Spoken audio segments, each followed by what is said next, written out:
இந்த ஆண்டு 2025ஆம் ஆண்டு பல சம்பவங்கள் மிக இலகுவாக கடந்து சென்றிருக்கின்றன. ட்ரம்ப் பதவியேற்ற பிற்பாடு இடம்பெற்ற சம்பவங்கள், அது உலகத்தில் இடம்பெற்ற சம்பவங்கள் உங்களுக்கு தெரியும். உலகத்தில் கிட்டத்தட்ட ட்ரம்பின் கருத்தின்படி 8 போர்கள் இடம்பெற்றிருந்தன. அந்த 8 போர்களில் அவர் 8 போர்களை நிறுத்தியதாக கூறியிருந்தார்.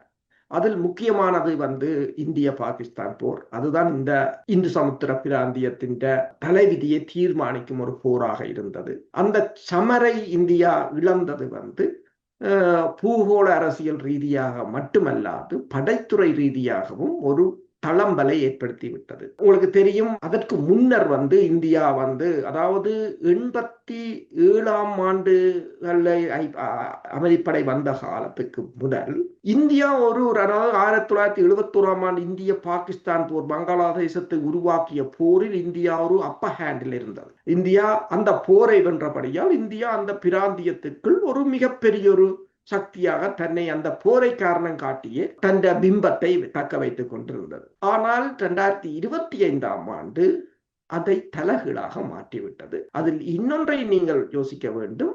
அதாவது எந்த பங்களாதேசத்தை உருவாக்கி இந்தியா தனக்கு அண்டைய நாடாக வைத்திருந்ததோ அதுவும் பறி போய் விட்டது 2024ஆம் ஆண்டு. இப்ப நரேந்திர மோடி அவர்களின் கொள்கை, அதாவது நெய்பர்ஹுட் ஃபர்ஸ்ட் பாலிசி என்று சொல்றது, அது 2008ஆம் ஆண்டு உருவாக்கப்பட்டிருந்தாலும் அதை முன்னகற்றியவர்களில் நரேந்திர மோடி இந்திய பிரதமர் முக்கியமானவர். இதில் அவர்களின் நெய்பர்ஹுட் ஃபர்ஸ்ட் பாலிசியில அவர்கள் அந்த நாடுகள் ஆப்கானிஸ்தான், பங்களாதேசம், பூட்டான், மாலத்தீவு, மியான்மர், நேபாளம், மற்றது ஸ்ரீலங்கா. இதுல பங்களாதேசம் போய்விட்டது, மாலத்தீவு போய்விட்டது, நேபாளம் போய்விட்டது, பூட்டான் அப்படியோன்ற ஒரு நிலை, அதுல பெரிய பிரயோசனம் இல்லை. ஆப்கானிஸ்தான் அது நம்பவே முடியாது, அது எங்க இருக்கும்ன்றது ஒருத்தருக்கும் தெரியாது, அவங்கள நம்பி ஒன்றும் பண்ண செய்யவும் இல்லை.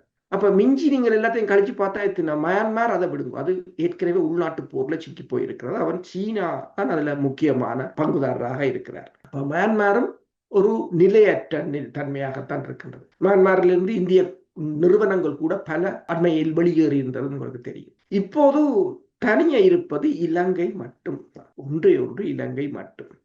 இலங்கையும் பறிபோனால் என்று சொல்வதை விட அது பறி போய்விட்டது என்றே சொல்லலாம். அதை நிற்காது விட்டால் இந்தியா முற்று முழுதாக அந்த பிராந்திய வல்லாதிக்கத்தை இழக்க நேரும்.